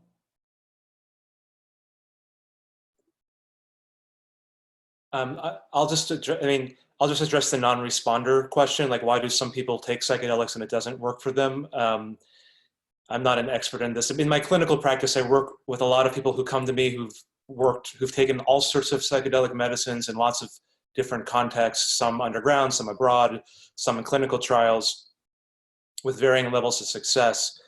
And my basic thought is that these medicines sometimes cure you and sometimes they don't, you know, and they stick because they really do address the underlying thing that's causing your pain and hurt and suffering. They're not just about suppressing symptoms, they're actually getting to root causes for many people and helping them deal with that. And those root causes could have been there for decades. But if they didn't work, sometimes people embark on a lifelong journey to find the next cure. And these are not silver bullets. They don't fix every knotted pain of human suffering in the human condition. And I don't know the answer to that. I think it's a very interesting question. Then we're just going to go through a couple of hopefully quick questions. See if you have an answer to it, or let's see if we can go just through them. Why don't psychedelics work to treat narcissistic and psychopathic behavior? Is there any? That was, I think it was already said earlier, maybe in our trial. So normally, I think this kind of personality disorder is excluded from the trials because there's some risks and no one. So it's risky, and it's why. But in our case, we had a narcissistic patient, and he improved from the depression. So yeah, we had one case. It's one case among all the patients, specific with narcissistic disorder. But I don't think it's cured from his narcissistic disorder. I think it's like from a period of time he could deal with this kind of disorder, I think. Yeah, it looks like we lost Matt's camera, so I hope we didn't lose Matt himself. Then OCD. Have there been any studies on OCD and psychedelic therapy? Can I just, before we move to OCD, and I know that Alex has done some research on this, I was wondering if the panelists envision in the coming years that these types of disorders that have been excluded, and I think Matt is partially responsible for this. For example, personality disorders, or also psychotic type disorders, schizophrenia, that have been excluded from much of the psychedelic research. Do you envision that there may be ways to address those disorders using psychedelics as well? Yeah, I guess I'll give it a shot. If you can hear me, I know I dropped out there for a second, but hopefully I'm back. Great. Yeah, I've always considered those exclusions to be provisional as the safest course of action at this time, barring some very cautious and work to explore those boundaries. Clearly, I think from observation over the decades, it's very clear that people with psychotic disorders or an identifiable predisposition can be harmed. There's some anecdotes out of there, people saying that psychedelics have helped them, but you got to be careful. It's a big world. There are examples of all sorts of claims, but there could be something there. It's just that there are these cases of people, having a psychedelic experience, and it seems like it's overstated sometimes in the culture, but they went on a trip and they never came back. But it seems clear that sometimes people have a destabilizing experience that really pushed them over the edge, and you don't know, had they been in a good environment, had they not had a strong psychedelic experience, could that person have been sort of relatively stable? Maybe they wouldn't have had that full psychotic break, or the course of their illness wouldn't have been as rough. So I just think we have to be extremely cautious. If now is probably not, we need to learn more about psychedelics in general in other populations before going there. And if we were to go there, we're already extremely cautious, but just extra layers of caution in how we proceed. And I just want to say ego strength, whether you're psychotic or narcissistic, is probably a mediator for effect. And what I mean by that is that psychedelic narcissism seems to be a real problem. Some people expand their consciousness to the limits of the cosmos, and they have this extraordinary profound transcendence. And then some people never, they just stay that way. They stay grandiose and expanded. They feel like they've gotten keys to the kingdom of heaven, and they're coming back to share them with us. And so there's something about the psychedelic lesson that never gets really learned. Which is not to say that narcissism should never be treated with psychedelics at all. I will say that on the OCD question, I'm working with Dr. Ben Kalmendi at Yale. We're doing a small trial to treat people with obsessive compulsive disorder with psilocybin and supportive treatment. This builds on the work of Francisco Moreno, which came out a long time ago in 2005. Small study, 9 people, but it showed like profound significant reduction in Y-box, which is the gold standard measure of symptom severity in OCD. And as far as I'm concerned, the whole psilocybin movement moved towards treating depression, but it's possible that we could have had as much success treating addictive disorders or treating obsessive compulsive disorders. And our data are not out yet, but I'll direct you to Dr. Kalmendi, and our work will be coming out once it's ready. Okay, thank you. One more question. Guys, Yeah. Sorry to interrupt. I saw that somebody mentioned that Ross actually mentioned narcissism as well. I wonder if you wanted to comment on that, Ross. I think Alex covered it really well. Yes, I think it's clear. I mean, maybe why narcissism feels so important. I think if you if you look at the psychedelic community, what is the psychedelic community? But let's say the psychedelic research community and the psychedelic kind of entrepreneurship community, I think we can see examples of psychedelic narcissism. I think we could see that there is certainly, for some people, taking psychedelics is not leading to a kind of dissolving of ego and to a lessening of ego, but in fact leading to more. So it's a real issue, and I think I don't have evidence for that. It's just something that is felt, and I think it's shared by other people. And there is this sense that the psychedelic community, we should all be really kind of, it should be about peace and love and sharing. There's the sense that if any kind of communities can be like that, surely it should be the psychedelic community, because that's the values at the heart of the work we're doing. But it isn't that way. So I think that I come to see psychedelics as non-specific amplifiers, and that when they're done in certain settings with the specific purpose of therapeutic healing, then that's what they can do. But they can also be used for increasing success and status, and I think in that certain setting they can increase narcissism. So we have to be very careful that I don't think they're inherently benign substances, and I think that it's a difficult time right now, where as these tools are getting the attention of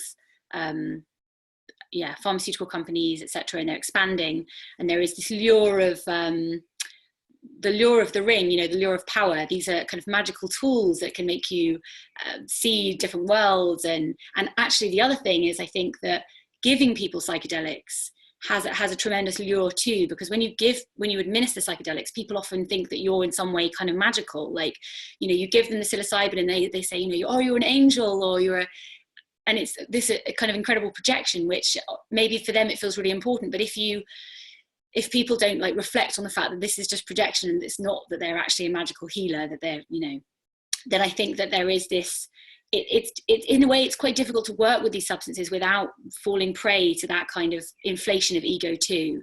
So yeah, there's lots of problems with narcissism and psychedelics. I could go on forever, but it's actually I actually need to go and put my daughter to bed in a second, so I'm actually going to have to say goodbye in a minute. But that was my little narcissism rant over that. Joost, I think we can let her go and then still continue with the questions that we have. Thank you, Rosalie. Thank you very much. Rose. Thank you all. Lovely. Bye-bye. There is another interesting question. What about the people who are not responding to the therapy? What about that group? Can you say anything about them? People who are for who the post-dose positive effects do not sustain, for example, for a very long time. What is that group of the people who, do not respond well to psychedelic therapy? Well, as Alex said before, we don't really know much about that. The research to date really hasn't identified any good predictor of when this is going to work. In terms of the intensity of a session, so, the absorption traits tends to be one thing, but again, it's not a huge effect. But in terms of predicting what's this powerful psychedelic effect, but the real question is predicting long-term therapeutic effects. So there's really no good answer. But here are some thoughts that so much of what we're doing is a product of this artificial experimental world. Part of this is going to be addressed in clinical practice, where you may, if you kind of have a dud session that wasn't very meaningful, you can schedule one in a month, and you can schedule one a month after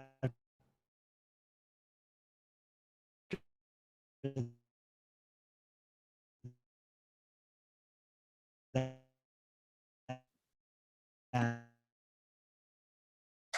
Uh-oh, am I having a stroke? No, I think we've lost Matt for a second. I don't know, Matt, if you can hear me. That, for example, 30, I can hear you. Yeah, I don't know if you can hear me, but I was saying sometimes it seems like, a given dose is too much for one person, not enough for the other. And in the real clinical world, all right, we're scheduling you for a session 2 weeks from now with 5 more milligrams. So that can be addressed. And another whole area of research that we need to address is the effects of randomized people into having a booster dose versus not.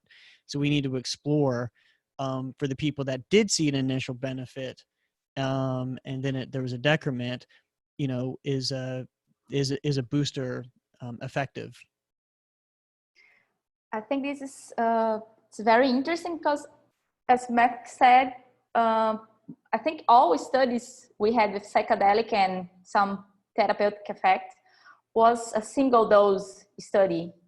I don't know if you have like a study that has like a treatment scheme as we had in normal practice in medicine, which you have like, we take antidepressant one per day, or I don't know. So I think it's another step the psychedelic therapy should give. It's how this could be adapted to the clinical practice. It's not like we are like trying one single dose, but we know that this effect will not last forever. So in our case, we see 7 days late, but after that, we don't know. So people return to their routines with like a lot of issues, a lot of problems. And so maybe they need some maintenance session once a month, or I don't know, even each half year. I don't know. I really don't know how could the traditional, the clinical practice adopt this kind of psychotherapy, psychedelic therapy. I'll add 2 things. I mean, we can learn from existing practices. I mean, the people in the Santo Daime tradition, for example, may take ayahuasca twice a month for most of their lives, and to maintain positive benefits for them and their family and their communities. In the MDMA trials that we're running, we do 3 sessions with people, not just 1. I mean, I think there's lots of room for supplements and ongoing boosters and benefits 6 months out, 2 years out. But I think to the non-responder question, we really have to ask the question, what works for whom, right? So I wouldn't expect that one session of psilocybin will work for everyone. Different medicines will have and different types of modalities, individual, group, ACT, cognitive behavioral, Vajrayana, Tibetan Buddhist supported psychedelic therapy, somatosensory, physical work, all of that, something will work differently for different people. And when you look, even though we haven't done sophisticated non-responder analyses across psychedelic trials, what we see in the non-response literature in regular psychotherapy is that people who tend to have compounded levels of trauma because of their, for example, being queer or people of color or trans or have a different disability level or indigenous or immigrant or other sort of disproportionate level of structural violence, these individuals tend to respond less well to traditional interventions. And I imagine we'd see that too, in part because of the compounded level of struggle, trauma, and stress that the individual's been exposed to over their lives. And in part because the psychedelic research community has been, I think, importantly criticized for being so white and so straight. And I think that to applaud the researchers, including myself and people I work with, oftentimes are using their privilege for good, but it's also inheriting some of those disproportional representation problems. And so we see that, for example, in MAPS, running a trial of, by, and for clinicians of color to treat patients of color with post-traumatic stress disorder. And so when we ask what works for whom, when we look at non-responders, those are the sorts of structural questions that we'll probably need to start looking at. And we should be looking at now. We just don't necessarily have all the data in. Thank you for raising these points, Alex. Very important. And maybe related to that, I saw a question in the Q&A of somebody who asked if we have any data on different age groups as well. Is there any knowledge on that? This is coming from a child, adolescent psychiatrist.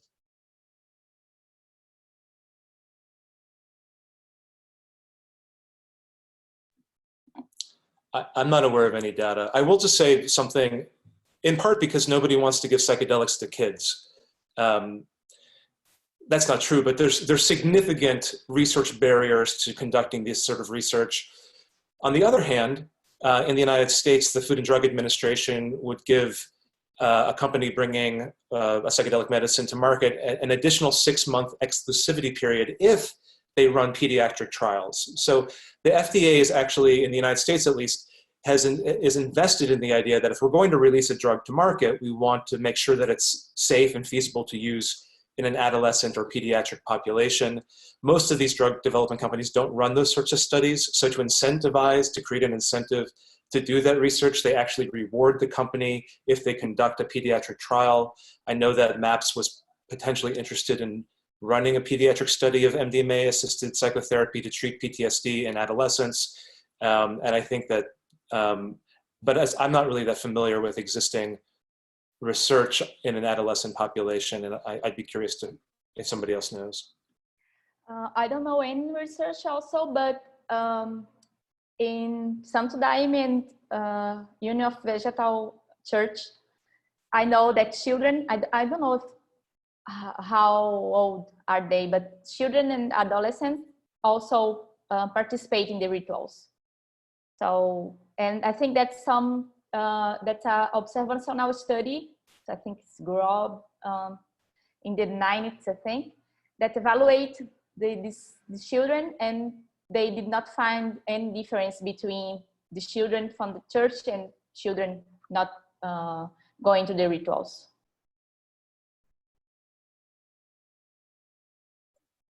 Thank you very much. I think we are about to wrap it up. There are 44 open questions, and I've dismissed several of them in the meanwhile. This just goes to show that this is it's a huge topic, and we try to fit it in a 90-minute webinar. One open question that cuts across different types of issues that I wanted to raise before we wrap it up is related to bias, and there are different kinds of biases in this research. Can you all of you say something about this?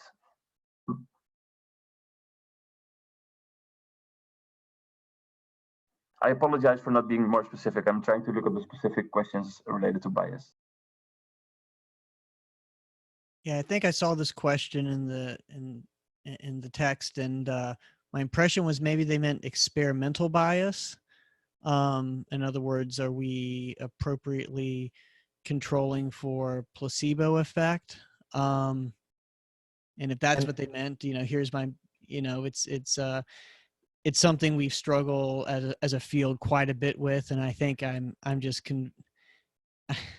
I remain ever open, but I'm fairly convinced at this point that you're never going to find the perfect placebo. Although I think, as our group's early work demonstrated, you can add some noise into the system. I think probably the best that's been used is a higher dose of a stimulant in people with no psychedelic history, and you can likely fool a number of people, not everyone, that they might have gotten the real thing. And you can even fool an experienced psychedelic therapist that for at least a minority of sessions, misattributing what was given on that session.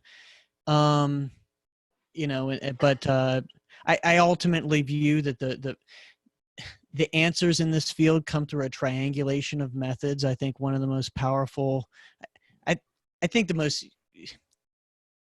one of the most powerful techniques are comparative efficacy studies, like randomize people, but forget the blinding, do it the way you're going to do it in real clinical practice.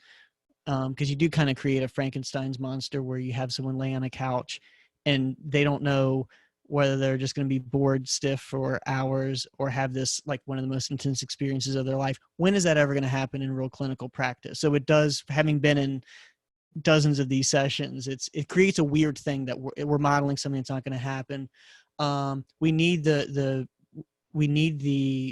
double-blind studies, not just for regulatory purposes, because we do want to know that there's a real pharmacology going on here, and as much as we can, we want to decouple the pharmacology from placebo or expectancy effects. But I think we also need randomized comparative efficacy trials like I'm running now with smoking cessation, randomized to something else we know works better than nothing, to the new thing, the shiny new thing, and see what efficacy looks like on the ground. And through a triangulation of all of these different techniques, that's where we get our best answer. I think we have time for one last question, Joost. Can I jump in on the Of course, bias? Alex. Of course. Yeah, I agree. Thank you, Matt. I think that's a nice articulation of some of the problem. And Matt's team, in case you don't know, has written extensively on how to correct for bias and have come up with really brilliant ways of trying to do so in terms of blinding bias. I'm going to address something different, which is our human bias, our cognitive frames bias, like the bigger question of how we conduct research and how we generate new knowledge. So like in the discipline of science, broadly conceived, there's this idea that we just like are unbiased researchers finding information and coming up with new data. But we know that exists within this massive distortion field around what is valued in a society and what's funded in a society. And the scale of the large venture capitalist incursion of money into this area, including philanthropic money that changes and expands our research priorities, including the like FDA, DEA approval processes that systematically distort what we study and why we study and how we study it in order to get drugs rescheduled. These processes are working in the background at such a profound, enmeshed level that they shape every nuance of every part of the protocol designs that we run in some studies. And so those biases, who gets to run them, how their salary comes in, who's funding the project, what is deemed important, how we can capitalize on that, how we can make money off of that, how we can bring new drugs to market. All of this poses a massive distortion field of largely unacknowledged bias. Even when people acknowledge that they receive funding from certain places, it's hard to parse through what that might mean. And I'm aware that my colleagues are oftentimes deeply and acutely aware of that as doing frontline research and publishing in the peer-reviewed literature. But I just want to say that we're in a time when it's impossible to take our own horse blinders off to some extent, and I would challenge us to have a really thoroughgoing, internal, reflective discourse, a series of discourses around how new knowledge is generated, because if we only generate certain types of research and studies, that will be deemed true and real, but we may do so to the profound detriment of the field and learning how to use these medicines with integrity and trust. So yeah, I'll stop there. Yeah, I think then this last question ties into that, because it's a little bit about the bias, and this was actually originally for Rosalind. She's not here anymore.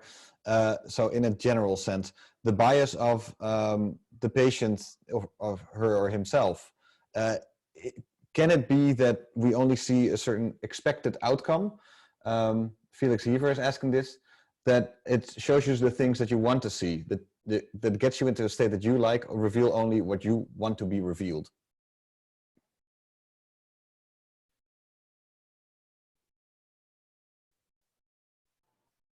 So I don't think so. I don't think you can control the experience like this way.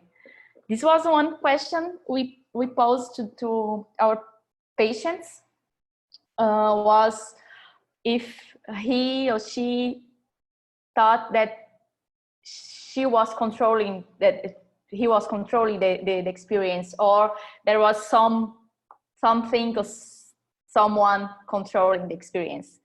And I think almost everybody says that was not something to control. It was like visions coming up, or thoughts or feelings was something like uncontrolled. And even if you want, one thing I forgot to mention is we ask people to have an intention before the session. So an intention could be a question, or I don't know, something you want to think about during the session. And when we asked after the session if it was possible to think about this, a lot of them told us that was not possible, because at this moment was so many things happen that they forget, or it was not possible. So I think, as Alex said, the bias, we are biased already, like our way of life or something, everything will influence the experience. But the same way, I think at the moment you cannot control the experience. So it's, yeah, I don't know, it's clear, but yeah, I think it could be important, but at the same time you cannot control the experience at the moment. And I agree that you know, consciously controlling the experience, particularly as when you're talking about high doses, is typically a not a fruitful goal. But you know, and I think you alluded to this as well, Fernanda, that there is I'm convinced that there's a strong role for suggestion and kind of these, and like what Alex was talking about, just this overall level of bias from every level, like what society has programmed you with for your entire life, and then also what your expectations are. I'm just struck by the number of, you know, people with you know, ayahuasca jaguar experiences, or if they're a Terrence McKenna fan, they have the self-transforming elf experience when they smoke DMT, or Stan Groff, whose psychology was really predominated by theories about birth trauma, how he apparently got a lot of birth trauma experiences in his psychedelic sessions. And I could maybe count on one hand a few questionable cases where maybe you could see out of hundreds. You know, so I think you could have a really skilled and gifted therapist kind of unaware of what they are introducing into a feedback system. And so, you know, the person's own intentions and worldview can be part of that. So I think it's clear that, to me, I think it's clear that psychedelics don't necessarily reveal necessarily a core truth always. One can have a powerful experience of an exact, I mean, this is consistent with what was said about narcissism.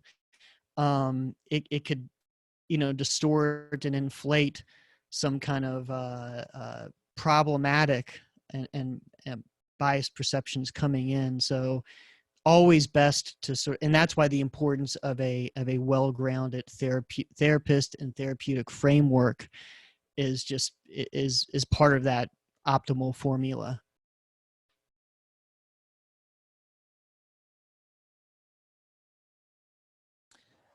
Thanks. Were Okay, you great. going to add to that, Alex? Yep. No, I think you've both spoken very eloquently on the topic. Yeah, thank you. Yeah. Then I'm going to hand it over to Joost, and then after we finish up, I want to invite everybody over to Discord, where we will have a chat. I'm going to explain after we're all done how that works, so that you can keep the conversation going. Joost. Yeah, so this easily ran into 2 hours, and we're not nearly close to being done. But it's okay. I would like to thank you all very much for participating in this panel, for this lively and really substantive discussion. This has been illuminating for me as well.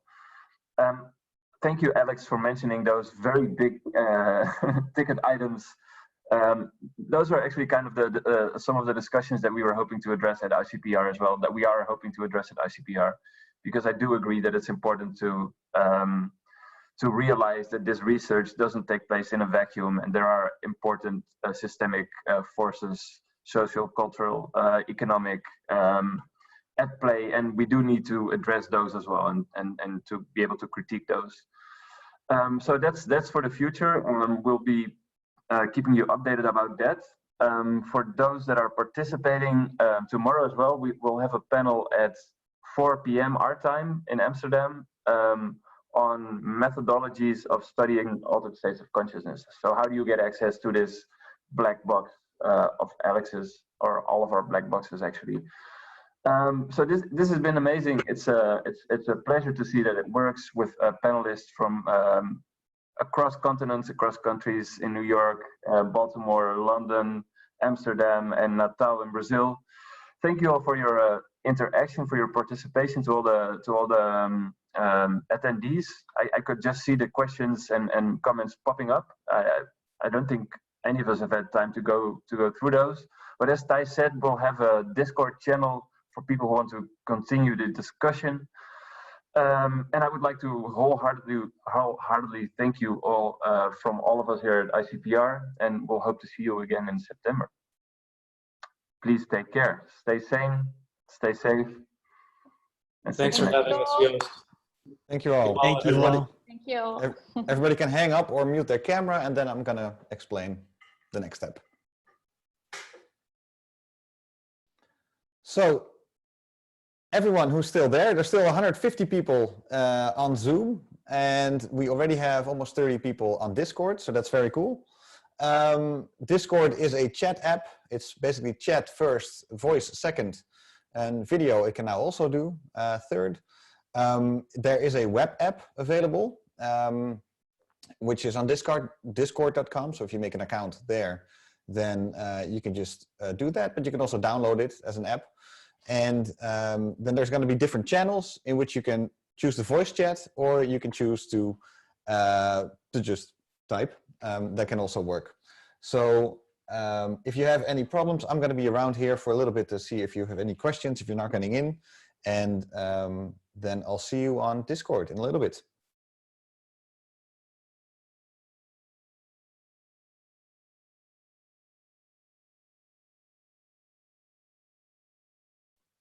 For those of you wondering, so the link for this Discord channel is in the chat.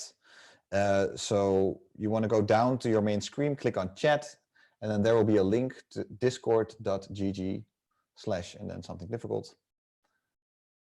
And if you click on that, then you'll get to the right server.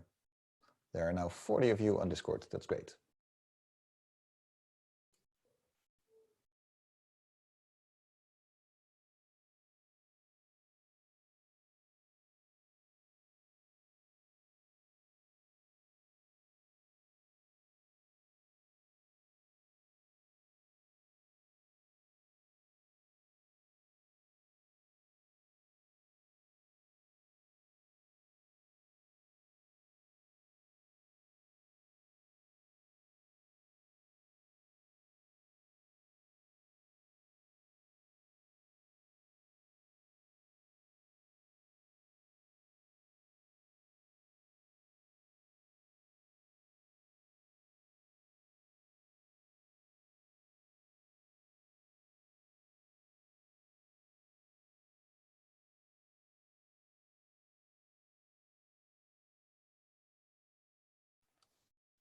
Thank you for letting me know that my camera is still on, but that's fine.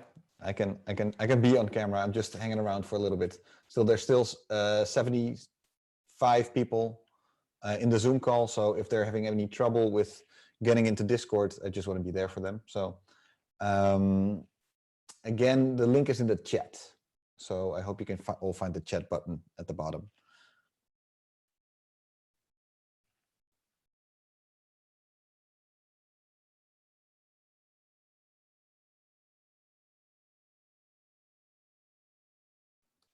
I will turn off my camera now here.